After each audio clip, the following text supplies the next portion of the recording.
मित्राणि नमः संस्कृताय। चलिए हम अपनी व्याकरण की क्लास को स्टार्ट करते हैं, शुरू करते हैं।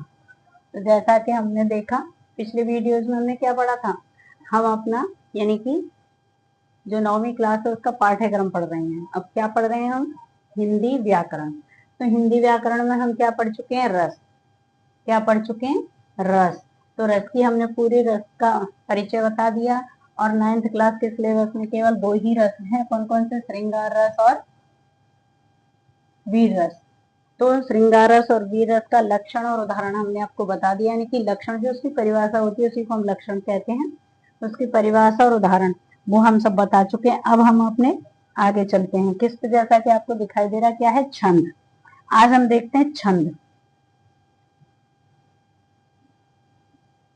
देखो, सबसे पहले है कि छंद कहते किसको है, छंद का अर्थ क्या होता है।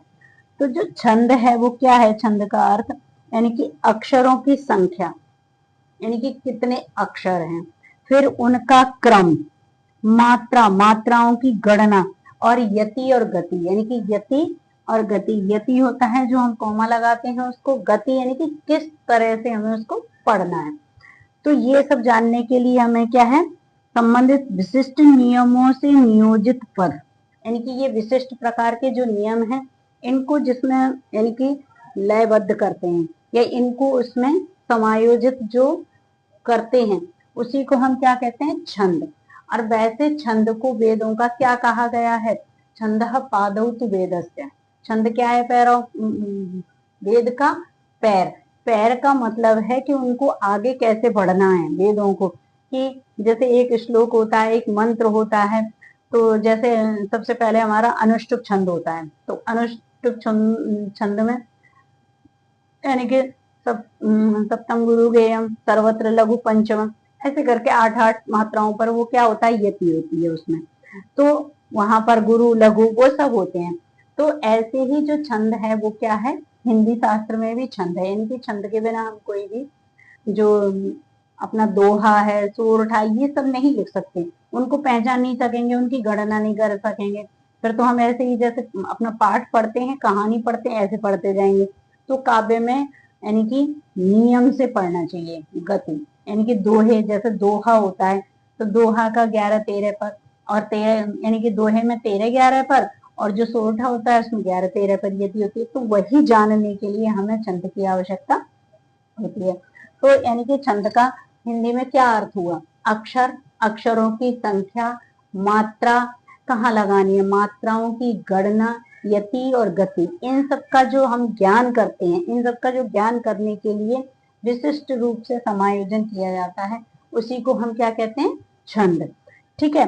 अब छंद क्या कहते हैं? छंद का शाब्दिक अर्थ होता है बंधन। क्या है? बंधन, यानी कि वर्ण, गति, विराम उनके अनुसार, यानी कि जो काव्य होता है उसमें बंधन होता है। तुक, लय, मात्रा, यानी कि इतने वर्ण आने चाहिए तो इतने ही वर्ण आएंगे। दोहे में, चौपाई में 16-16 मात्राएं होती तो 16 ही आएंगी। 16 की जगह भी यदि 17 हो गई तो वो हमारा क्या? बंधन से हम मुक्त हो जाएंगे। तो इसीलिए छंद का मेन अर्थ जो हिंदी में है वो तो है बंधन।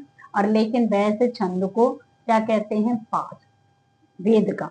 ठीक है, वेद का पाद कहते हैं। अब देखिए, तो यानी कि शब्द रचना को ही छंद कहते हैं। तुक आदि के अनुसार शब्द रचना को ही छंद कहते हैं। अब छंद के हम देखेंगे, क्या देखेंगे? प्रकार। ठीक है, यानी कि अब छंद का यहाँ पर एक क्या? छंद की परिभाषा, परिभाषा। अब परिभाषा यानी कि किसकी परिभाषा? छंद की। तो अक्षर,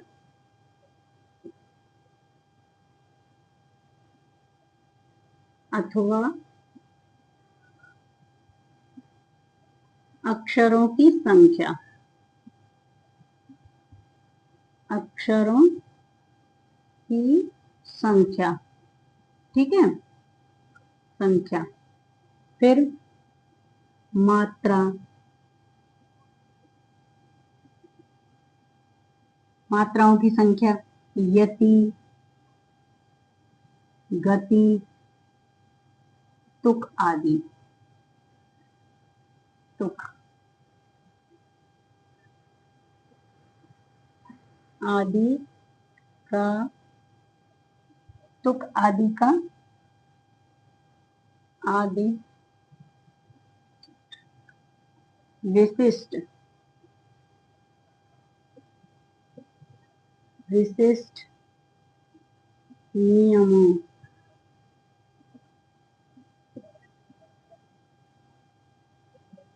विशिष्ट नियमों से युक्त, युक्त रचना क्या कहलाती है? छंद। रचना को छंद कहते हैं। ठीक है, अब समझ में आ गया होगा ना आपको, छंद कहते हैं, कहते हैं।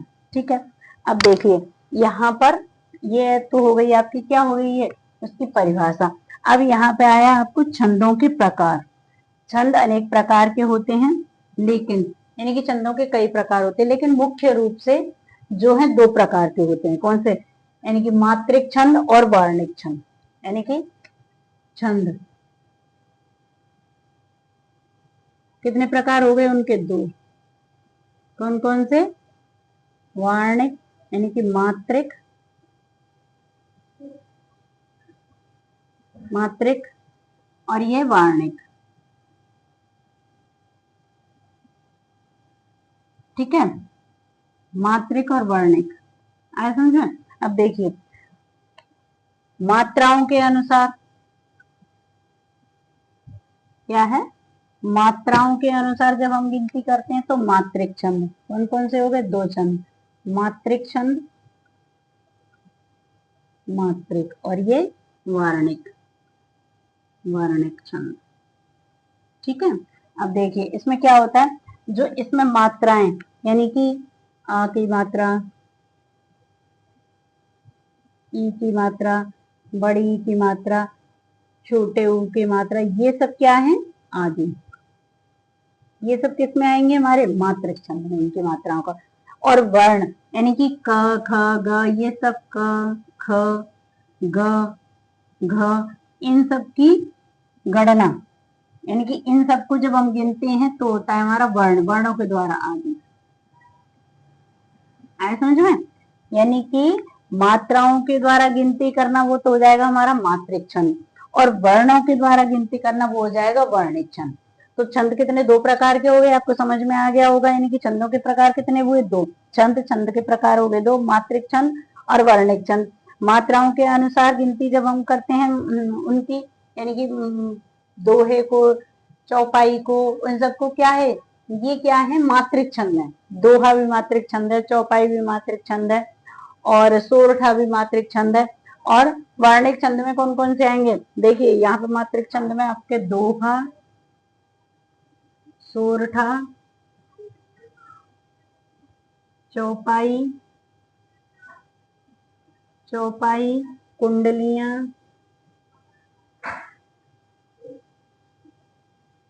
रोला आदि, ये सब क्या है? आपके मात्रिक छंद है।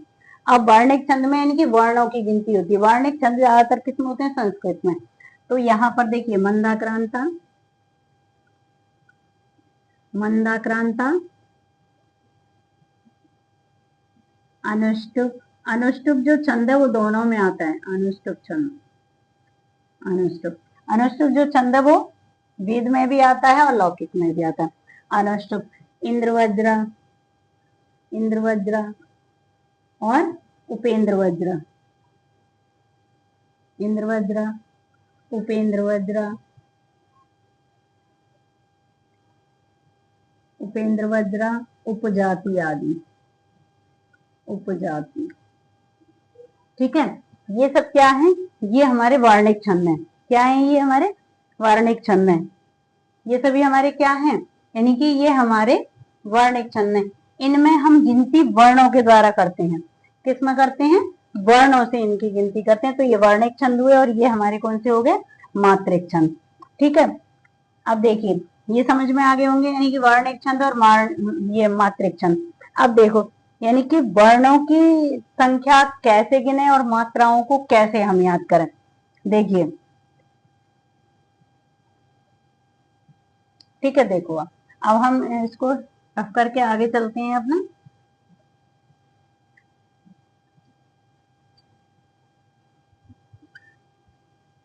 देखिए, इसमें क्या है, एक सूत्र होता है। क्या सूत्र होता है इसमें, यानी कि छंद के कौन कौन से तत्व होते हैं। तो छंद के तत्व देखिए आप, मुख्य तत्व, छंद को ज्ञान प्राप्त करने के लिए जिन छंदों के तत्वों के विषय में हमको जाना, उन्हीं को हम क्या, छंद तत्व। अब देखो, सबसे पहले हम छंद को जानने के लिए क्या करेंगे, वर्ण। सबसे पहले हम क्या देखते हैं, वर्ण। वर्ण यानी कि वर्ण क्या होता है, सबको पता है ना या नहीं पता। अब वर्ण किसको कहते हैं, यानी कि मुंह से जो भी इकाई निकलती है, ध्वनि निकलती है, उसी को ही हम क्या कहते हैं, वर्ण। यानी कि मुंह से निकलने वाली ध्वनि क्या कहलाएगी, हमारी वर्ण।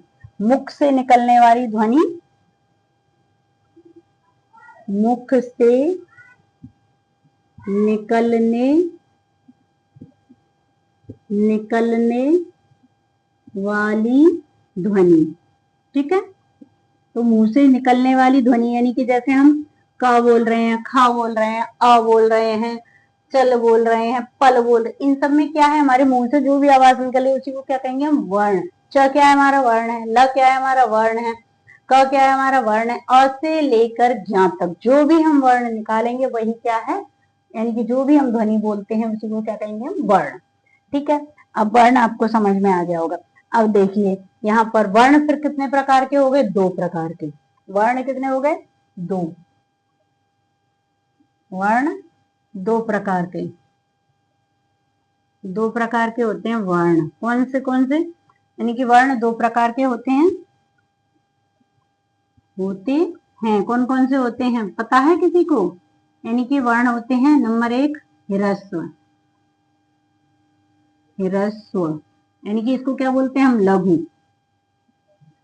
लघु, ठीक है, लघु यानी कि छोटा, जैसे क है तो वो लघु है, ठीक है। अब दूसरा है हमारा दीर्घ या गुरु। दीर्घ या गुरु, ठीक है, आ गया समझ में। अब देखिए, ह्रस्व का जब हम किसी भी वर्ण पर चिन्ह लगाते हैं तो ह्रस्व की ऐसे खड़ी लाइन होती है, ठीक है, आया समझ में, यानी कि इनके चिन्ह होंगे। अब क्या है, यानी कि चिन्ह, यहाँ हम लिख देते हैं आपके लिए, यहाँ क्या, चिन्ह। चिन्ह, ठीक है।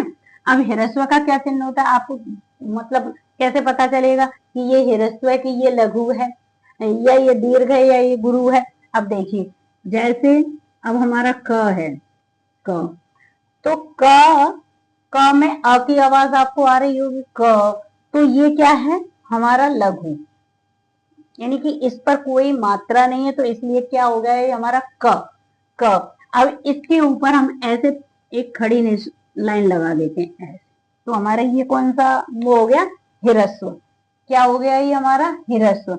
और गुरु, गुरु की लाइन कैसे अब देखिए, हमने लिखा का, इसमें आ का, आ की मात्रा आ गई, तो इसलिए हम इस पर ऐसे एस बना देते हैं, यानी कि जो इंग्लिश में एस बनाते हैं ना, उसको ही हम बोलते हैं गुरु, ठीक है।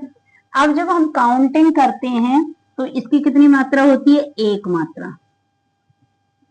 कितनी होती है इसकी मात्रा, एक मात्रा, ठीक है। और जब हम इसकी काउंटिंग करते हैं तो इसकी होती है हमारी दो मात्रा,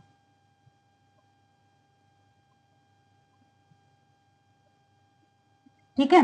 इसकी कितनी होंगी हमारी, दो मात्रा।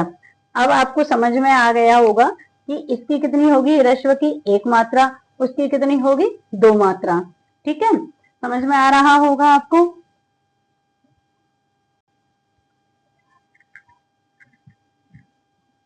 ठीक है, आपको अभी ये समझ में आ रहा होगा, यानी कि ह्रस्व की कितनी मात्राएं होती हैं, एक मात्रा, और दीर्घ की कितनी होती है, दो मात्रा, ठीक है। तो ह्रस्व का निशान क्या होता है, एक खड़ी लाइन, यानी कि जैसे पूर्ण विराम लगाते हैं ना हिंदी में, पूर्ण विराम, तो उस खड़ी मात्रा को उस फिर उसको गिनेंगे हम कैसे, उसका क्या है, एक मात्रा। और जो ये है एस, अवग्रह, यानी कि वैसे हम जो संस्कृत है उसमें बोलते हैं तो इसको हम अवग्रह बोलते हैं, क्या बोलते हैं, अवग्र। लेकिन हिंदी में क्या है, ये दीर्घ, यानी कि इसको क्या बोल देते हैं हम, दीर्घ। तो दीर्घ का मतलब इसकी दो मात्राएं हो गई। समझ में आ रहा होगा ये सब आपको। अब देखिए इसमें और क्या होता है, ह्रस्व और दीर्घ पता चल गया।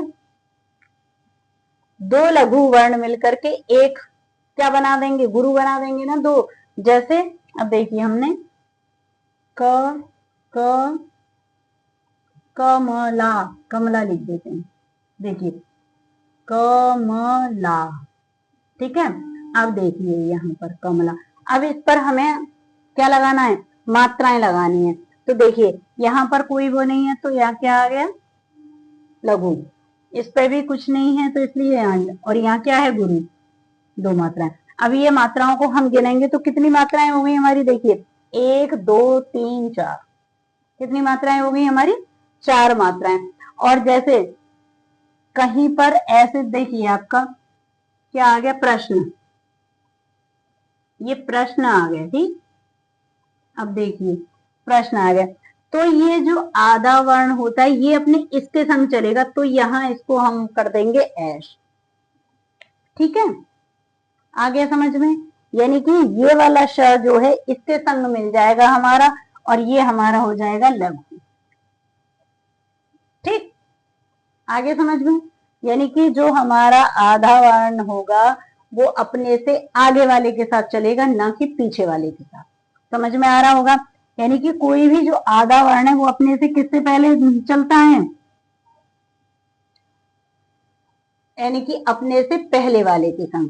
तो ये क्या हो गया, संयुक्त अक्षर हो गया ना। अब जैसे देखिए एक और है, हम आपको बताते हैं, संयुक्त अक्षर स्वयं लघु होते हैं, लेकिन वो चंद्र बिंदु वाले लघु या एक मात्रा वाले माने जाते हैं। जैसे हंसना,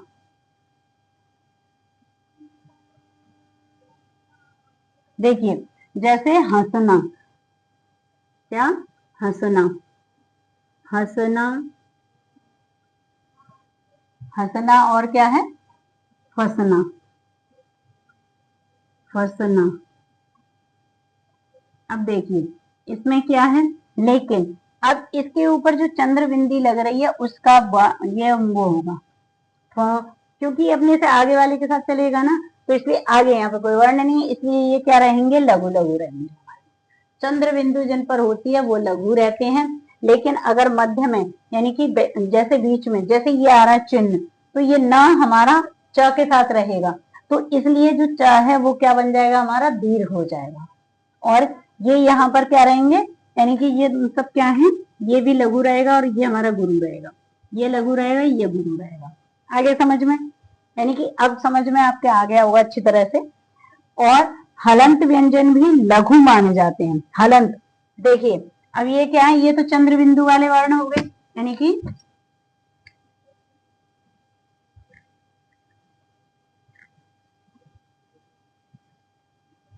देखिए, यानी कि चंद्र बिंदु वाले वर्ण क्या माने जाते हैं, चंद्र बिंदु वाले वर्ण वाले शब्द, चंद्र बिंदु वाले वर्ण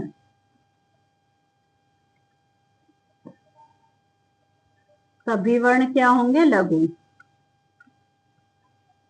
लघु होते हैं, ठीक है, लघु। जैसे हंसना, फसना, फसना। लेकिन इसी की जगह अगर नाचना आ जाता है, नाचना, या आंख, तो आप कहेंगे कि इस पे भी तो चंद्र बिंदु आ रही है, इस पे चंद्र बिंदु आ रही है, लेकिन इसके साथ में ये अ है ना, तो इसलिए ये दीर्घ रहेंगे, और ये यहाँ पे क्या रहेंगे, ये लघु रहेंगे, ठीक है। समझ में आ गया होगा। संयुक्त अक्षर से पूर्व या लघु वर्ण जिस पर भार नहीं पड़ता लघु ही रहता है। जैसे कन्हैया, जुनैया में न,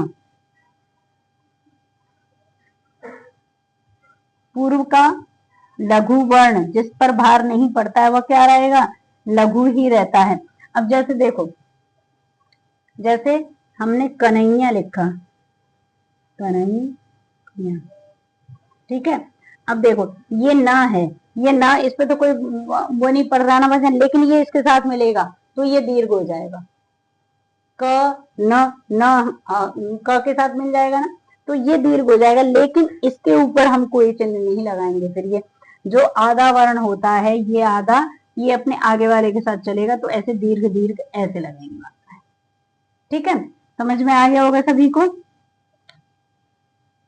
कन्हैया में न, संयुक्त अक्षर में पूर्व का लघु वर्ण। ठीक है, आ गया आपको समझ में इतना। उसके बाद है हमारा क्या, उसके बाद हमारा आएगा दीर्घ। अभी हम ये क्या सीख चुके हैं, लघु, यानी कि लघु। लघु का हमने आपको बता दिया था कि छोटा, और क्या क्या है लघु वर्ण में, देखो छोटा अ, छोटी ई, छोटा ऊ, ये सब क्या है, चंद्र बिंदु वाले, चंद्र बिंदु वाले हैं, चंद्र बिंदु वाले। इन सब पे क्या निशान लगेगा हमारा, इन यानी कि इन मात्राओं में लघु का निशान लगेगा।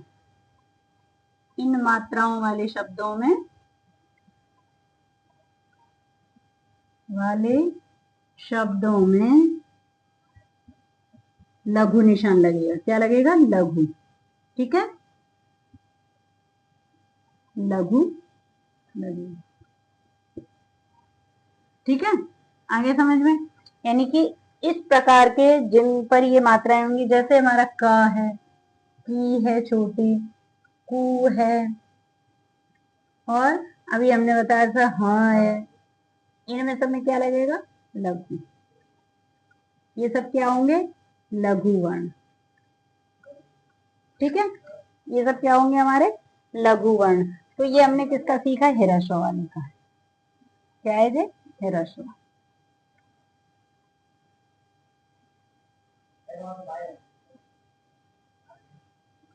ह्रस्व। ठीक है, क्या सीखा हमने, ह्रस्व और लघु, ये सीख गए होंगे आप। अब देखिए इसके दो वेद थे ना, तो ये हमारा हो गया, क्या हो गया, ये हमारा ह्रस्व। अब हम चलते हैं दीर्घ की तरफ। किसकी तरफ चलते हैं हम, दीर्घ की तरफ। अभी ह्रस्व के बारे में हमने देख लिया, अब दीर्घ की तरफ चलते हैं। किसकी तरफ चलते हैं, दीर्घ। दीर्घ माने क्या होता है, हमने अभी आपको बताया, दीर्घ माने बड़ा, दीर्घ या क्या बोलते हैं उसको, गुरु, दीर्घ या गुरु। ठीक है, दीर्घ वर्ण ह्रस्व या लघु की तुलना में दुगनी। अब जैसे देखिए दुगनी मात्रा होती है इसकी, जैसे क, क, क, का, तो डबल समय लग रहा है ना, यानी कि ह्रस्व में कम समय लगेगा, जो दीर्घ होता है उसमें उसका डबल, यानी कि दुगना। एक का दो, एक है ये, अब एक और मिला देंगे तो दो हो जाए, तो डबल हो गया ना, दुगना। तो ऐसे ही ह्रस्व से दीर्घ में डबल समय लगता है, यानी कि दुगना समय लगता है। तो उसी को हम क्या कहेंगे, दीर्घ या गुरु। ठीक है, क्या कहेंगे हम उसको, दीर्घ या गुरु। और उसका चिन्ह हमने आपको बताया ही था, क्या होता है चिन्ह उसका, यानी कि एस, एस की तरह से, या इसको बोलते हैं वैसे अवग्रह। क्या बोलते हैं इसको हम, अवग्रह। अब देखो संयुक्त अक्षर से पूर्व के वर्ण दीर्घ होते हैं, हमने आपको पहले ही अभी बताया था प्रश्न लिख करके। अब देखिए जो संयुक्त अक्षर होंगे, संयुक्ताक्षर, संयुक्ताक्षर से पूर्व के वर्ण, पूर्व के वर्ण क्या होंगे, दीर्घ, दीर्घ होंगे। देखिए दीर्घ होंगे। अब देखो आप यहीं पे देख लो, अब देखिए ये सम, ये यहाँ पे जो ये बिंदी है हमारी सम, तो माँ इसके साथ आ गया, मतलब हम अलग से लिखेंगे तो इसको यहाँ लिख देंगे, तो यहाँ पर हम क्या लगाएंगे, दीर्घ लगाएंगे। और यू में भी दीर्घ होगा, क्योंकि ये जो हमारा का है ये इसके साथ मिल जाएगा यू के साथ, यानी कि ऐसे ऐसे, और ये तो आ है ही, और संयुक्ताक्षर ये क और श मिलकर के बना है, तो ये दो वर्ण बन के मिला है, और ये लघु। ठीक है, ये इसका मात्राएं इसकी ऐसे लगेंगी। ठीक है, अब जैसे देखिए हम आपको एक बताते हैं आगे उदाहरण में कि कैसे संयुक्त अक्षर क्या होता है। अब दीर्घ होंगे। अब देखिए यहाँ पर हमने लिखा दुष्ट, क्या लिखा? दुष्ट। अभी मैंने आपको पहले ही बताया था कि दुष्ट तो ये साधा है ना, लेकिन ये आधा वर्ण जो है कब चलता है? अपने से पहले की तरफ, तो इसके साथ चलेगा। तो ये हमारा था और फिर ये आधा इसमें मिल गया, तो यहाँ पे हो गया अ, ये ऐसे। कितनी, अब हम पूछेंगे आपसे कि दुष्ट में कितनी मात्राएं हैं, तो आप क्या बोलोगे? 3, 2 और 1, 3। ठीक है। संयुक्त अक्षर से पूर्व के वर्ण को, तो प्रारंभ, तो कुछ अपवादों, यानी कि कुछ ऐसे अपवाद भी हैं जिनमें कि ऐसे नहीं होता है, लेकिन ज्यादातर यही है। कुछ अपवाद तो सभी चीज में होता है, कुछ लोग होते हैं वो अपवाद होते हैं, यानी कि उनको आप कितना भी कह लो, कितना भी कह लो, फिर भी वो अपवाद है, यानी कि उनको हम सही नहीं कर सकते, उनको हम सही रास्ते पर नहीं ला सकते। तो ऐसे ही हर चीज में कुछ अपवाद होते हैं, तो वो अपवादों को हम सही नहीं कर सकते, लेकिन ज्यादातर में ऐसे ही होता है। ठीक है। अब देखिए अनुस्वार युक्त वर्ण दीर्घ होते हैं। क्या? अभी तो हमने वहां पे क्या पढ़ा था? चंद्र बिंदु। अब यहाँ पर अनुस्वार। अब देखो अनुस्वार, अब नंबर 1 तो हमारी ये हो गई, और दूसरा नंबर है हमारा अनुस्वार। अनुस्वार वाले वाले शब्द क्या होंगे? दीर्घ शब्द क्या होंगे? दीर्घ होते हैं, दीर्घ होते हैं। ठीक है। अब देखिए अभी अनुस्वार हमने आपको यही बताया, ये था ना इसमें संयुक्त अक्षर में अनुस्वार। अब देखिए और भी हम आपको बता देते हैं अनुस्वार में कौन कौन से हैं। अब देखिए जैसे आनंद, क्या? कंस या आनंद, कंस या आनंद, चाहे तो आप ऐसे लिख दीजिए आनंद। ठीक है, क्या है? आनंद। सही है। देखो या तो आप ऐसे लिख दीजिए और नहीं तो आप इस पर ऐसे लिख दीजिए आनंद। ठीक है। अब क्या लिखा हमने यहाँ पे? अनुस्वार वाले शब्द दीर्घ होते हैं। तो मैंने अभी आपको बताया था, तो यहाँ पे दीर्घ लगेगा ना हमारा, क्योंकि चाहे तो आप इसको ऐसे लिखिए कंत ऐसे, और चाहे आप ऐसे लिखिए, ऐसे आनंद को या तो आप ऐसे लिखिए या फिर आप ऐसे भी लिख सकते हैं। ठीक है। तो अब कंत, तो का में ये ना मिल जाएगा, तो यहाँ हमारा क्या हो गया? दीर्घ। यहाँ लघु, ऐसे ही यहाँ पर दीर्घ, यहाँ ये ना इसमें मिल जाएगा, तो दीर्घ और आ। ठीक है। आ गया समझ में? समझ में आ रहा होगा आपके। यदि नहीं आ रहा है समझ में, तो आप कमेंट बॉक्स में कमेंट कर सकते हैं कि हमें समझ में नहीं आ रहा, हम आपको दोबारा समझा देंगे। ठीक है। अब ये आपको समझ में आ गए होंगे। अब देखिए नेक्स्ट हमारा क्या है? नेक्स्ट है हमारा विसर्ग वाले वर्ण भी क्या माने जाते हैं? दीर्घ। विसर्ग वाले, विसर्ग पता है विसर्ग किसको कहते हैं? विसर्ग वाले वर्ण दीर्घ होते हैं,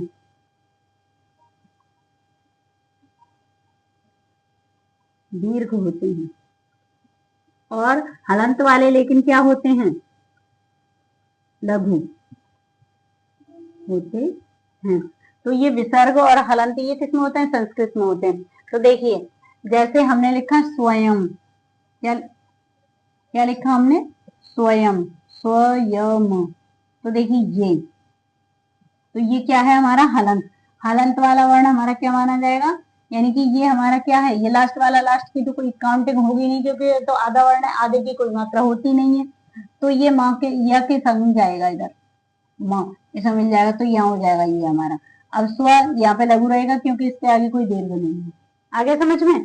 तो और लेकिन यहाँ हमने क्या लिखा? विसर्ग वाले वर्ण दीर्घ होते हैं। विसर्ग का मतलब ऐसे 2 जीरो जो होती है, जैसे दुख, ऐसे जो लिखते हैं ना हम दुख, तो ये यहाँ विसर्ग आया, तो ये विसर्ग यहाँ डबल वो ऐसे हो जाएगा। आगे समझ में? यानी कि जैसे हमारा दुख, दुख, तो यहाँ पे दुख में क्या है? ये 2 विसर्ग हैं, दुख। ठीक। अब दुख का जब हम यहाँ पर मात्रा लगाएंगे तो हम एस लगाएंगे, यानी कि दीर्घ लगाएंगे, क्योंकि हमने अभी पढ़ा ना कि जो विसर्ग होता है, विसर्ग वाले वर्ण क्या होंगे? दीर्घ होंगे। दुख। ठीक है। दुख। उसके बाद और देखिए दीर्घ मात्राओं से युक्त वर्ण तो दीर्घ होते ही हैं। अब जैसे देखिए आप दीर्घ मात्राओं वाले, यानी कि दीर्घ मात्राओं वाले, मात्राओं वाले क्या होंगे, दीर्घ होंगे। देखिए आपने पढ़ा होगा कि आ से लेकर के कहाँ तक, आ ई उ ए आई ओ औ, यहाँ तक हमारी मात्राएं होती हैं। 9 वर्ण जो है उनमें क्या होती है, हमारी मात्राएं होती हैं। अब देखिए, यानी कि संस्कृत में 9 होते हैं, तो उनमें क्या है, हमारी मात्राएं होती हैं। तो उनमें से हमारे अ, देखिए अब ये तो हमारे हिरस्व के लिए निकल गए। हिरस्व वर्ण हमारे कौन से हैं, देखिए हिरस्व,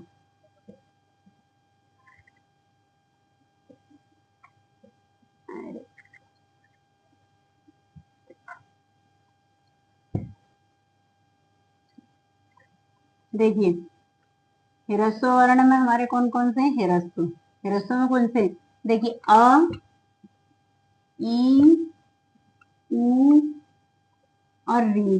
री दीर्घ और वो उनमें दोनों में आता है, तो इसलिए ये अ ई उ री और री, ठीक। ये दोनों आपस में मिलकर के ये री इसी में मिल जाती है, लेकिन ये हमारा क्या, ये है। तो ये हमारे कितने, वैसे आ ई उ रील री, ये 5 वर्ण होते हैं संस्कृत में, ठीक है। ये तो यहाँ हिंदी में आएगा ही नहीं, आपको बहुत कम मिलेगा। ये 3 वर्ण तो ये हो गए हमारे हिरस्व, ठीक है। छोटा आ, छोटी ई, छोटा ऊ, ये इनकी मात्राएं क्या लगेंगी, हिरस्व। इनके अलावा जो हमारे बड़ा आ, बड़ी ई, बड़ा ऊ, ए आई ओ औ, ये वर्ण है, ये क्या है, हमारे दीर्घ। जैसे देखिए कान, कान, कोम, ठीक है, कोम, और क्या, माला, आलू, ठीक है, ऐनक, ऐनक, ऐनक और एड़ी सब उसी में आ जाएंगी, ठीक है, दीर्घ में ही, क्योंकि एक ही एक मात्रा होगी ना, तो वो मात्रा लगाएंगे तो मात्रा वाले जो भी वर्ण है वो क्या आ जाएंगे हमारे, यानी कि छोटी ई, छोटा ऊ और आ, इनको छोड़ करके बाकी जो मात्राएं हैं वो सब क्या आएंगी, हमारे दीर्घ में आएंगे। तो ये आपको दीर्घ मात्राओं वाले दीर्घ होंगे, ये तो समझ में आ ही गया होगा।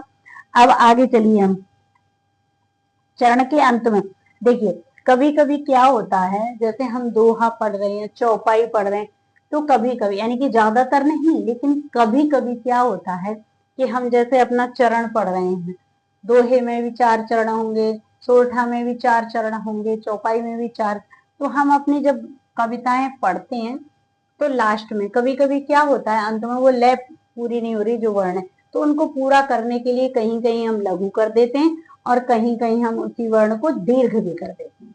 आ गया समझ में, यानी कि जो लास्ट का वर्ण आता है, जैसे लय बनाते हैं तो लय बनाने में कुछ थोड़ा बहुत कमी रह जाती है, तो वहां पर हम कभी कभी दीर्घ या गुरु उस वर्ण को मान सकते हैं। ऐसा नहीं है कि हम उसको नहीं मानेंगे, तो वहां उसको हम दीर्घ भी लिखते हैं, ठीक है। जैसे लीला तुम्हारी अति ही विचित्र, विचित्र में जो त्र है तो उसको हम दीर्घ कर सकते हैं, ठीक है।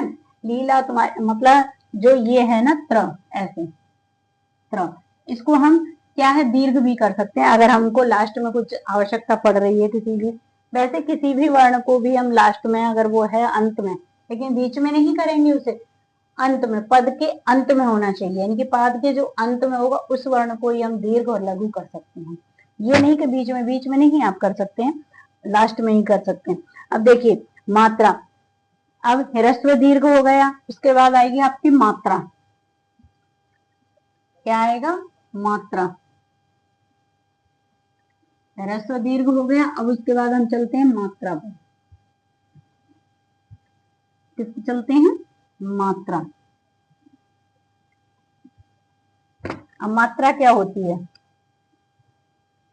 मात्रा यानी कि जैसे हम कहीं जाते हैं ना, तो उसमें कहते हैं ना उसमें कितना समय लग गया, तो जितना समय लगता है, ऐसे ही ये मात्रा, यानी कि हमारे बोलने में जितना जैसा समय लगेगा वैसी ही मात्रा होगी। अब देखिए जैसे उसे मात्रा कहते हैं, यानी कि उच्चारण में, वर्ण के उच्चारण में जो समय लगता है, जो समय लगता है, यानी कि वर्ण के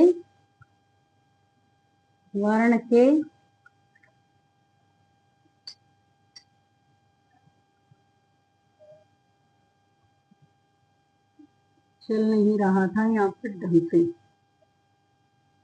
दिख नहीं रहे हैं।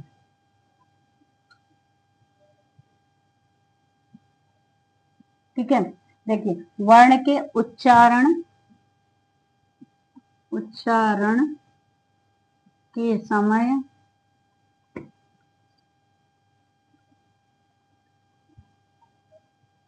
वर्ण के उच्चारण में जो समय लगता है उसे क्या कहेंगे हम, मात्रा। ठीक है, आ गया समझ में। जैसे देखिए अब हमने यहाँ क, ख, ग, तो इनमें कम समय लग रहा है, तो ये क्या है, हमारी मात्राएं, यानी कि ये हमारी क्या होंगी, मात्राएं होंगी। तो अब इसकी कितनी मात्राएं मानी जाएंगी, एक मात्रा। और जैसे हमने कह दिया का, ला, जा, ओ,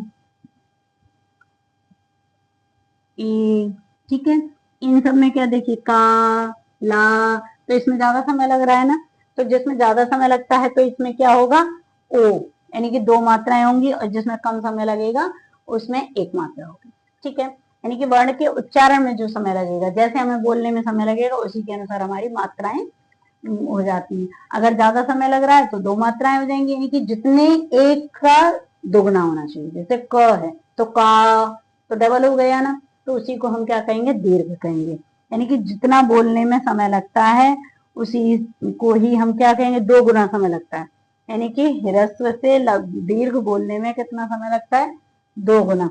यानी कि इसमें, इनमें, अब देखिए इनमें कितना समय लगेगा, दोगुना, दोगुना। और किसका, ह्रस्व का, ये ह्रस्व वर्ण है, तो ह्रस्व का दोगुना समय किसमें लगेगा, दीर्घ में। ठीक है, दीर्घ में, आगे समझ में, यानी कि दीर्घ में। अब देखिए क्या देखते हैं हम, मात्रा, मात्रा हो गया हमारा। अब देखते हैं हम यति। यति क्या होती है, छंद की एक लय होती है, उसे गति या प्रवाह भी कहते हैं। विराम के नियम का पालन भी किया जाता है। छंद के प्रत्येक चरण में उच्चारण करते समय मध्य अंत में जो विराम होता है उसी को हम क्या कहेंगे, यति। अब देखिए यति, मात्रा हो गया हमारा, क्या हो गया, ह्रस्व, दीर्घ और मात्रा। अब हमारा आएगा यति। यति को मतलब है, यति का मतलब विराम, यति या विराम, या विराम। ठीक है, विराम, यानी कि जब हम काव्य में पंक्तियां पढ़ते हैं, यानी कि काव्य पढ़ते हैं, उसमें दो ओठ छंद जो भी है, एक पाद के बाद, एक चरण के बाद जो हम रुकते हैं उसी को हम क्या कहेंगे, यति। यानी कि नियम का पालन भी किया जाता है। छंद की एक लय होती है, एक गति होती है, प्रवाह, यानी कि जिसमें कि हम चलते जाते हैं, तो हम यति, अब चलते जाते हैं तो उसको क्या कहेंगे हम, गति। यानी कि जो चलते जा रहे हैं उसको तो कहेंगे हम गति या प्रवाह। और जब हम रुक गए, यानी कि यति, विराम और गति, गति। ठीक है, अब देखिए गति क्या होती है, यानी कि छंद की एक लय होती है, उसे गति कहते हैं। छंद की लय को क्या कहेंगे हम, छंद की लय को गति। ठीक है, क्या कहते हैं उसे, गति, उसे गति कहेंगे, गति। ठीक है, उसे क्या कहते हैं हम, गति कहते हैं। और छंदों में विराम के नियम का पालन भी किया जाता है। क्या किया जाता है, विराम के नियमों का पालन किया जाता है। तो छंद के प्रत्येक चरण में उच्चारण करते समय मध्य में या अंत में, यानी कि छंद में उच्चारण, उच्चारण के समय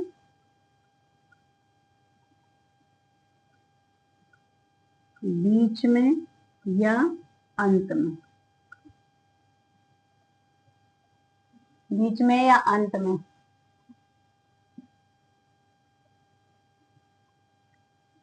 बीच में या अंत में क्या करते हैं हम?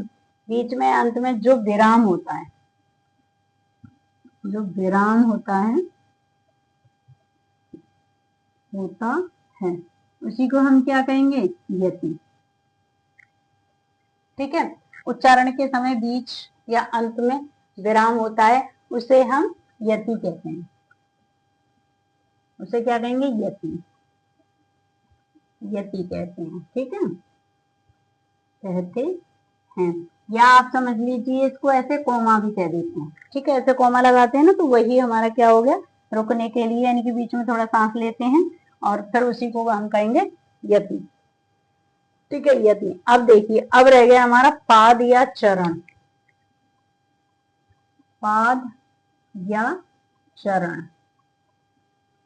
ठीक है, पाद या चरण।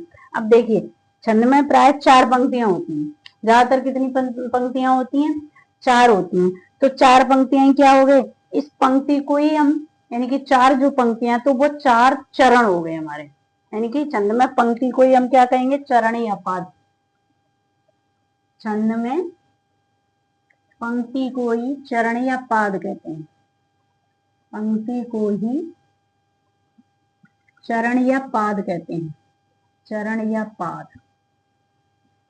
ठीक है, कहते हैं। ठीक है, यानी कि और प्रत्येक छंद में कम से कम 4 पाद होते हैं। कितने पाद होते हैं? कम से कम 4 पाद होते हैं। तो इसी पाद को उस छंद का चरण कहते हैं। ठीक है, अब देखिए, इसमें अब चरण हो गए। अब उसमें भी अब बाकी का जो आगे का है वो हम कल समझाएंगे, तो नेक्स्ट वीडियो में डालेंगे। यानी कि इसी प्रकार के और वीडियोस प्राप्त करने के लिए अगर हमारे चैनल को सब्सक्राइब करें। आपको हमारा चैनल अच्छा लगता है तो आप हमारे वीडियो को लाइक करें एंड शेयर करें, और भी अपने दोस्तों को इनवाइट कीजिए, जिससे कि आप सबको ये हमारा पढ़ाना कैसा लग रहा है प्लीज कमेंट बॉक्स में अवश्य लिखें। और आप ये भी लिखें कि आप ये हमारे वीडियो कहाँ से देखें, और आपकी यदि कोई और सुझाव हो, कुछ सुझाव आप हमें देना चाहते हो, या हमारे कुछ पढ़ाने में आपको कमी दिख रही हो, या और अच्छा हम जिससे कर सकें, तो आप हमें अपने कमेंट्स बॉक्स में कमेंट अवश्य लिखें, जिससे हम देखें कि हमारे वीडियो कितने लोगों को पसंद आ रहे हैं या नहीं आ रहे हैं। इसी प्रकार के वीडियो प्राप्त करने के लिए धन्यवाद।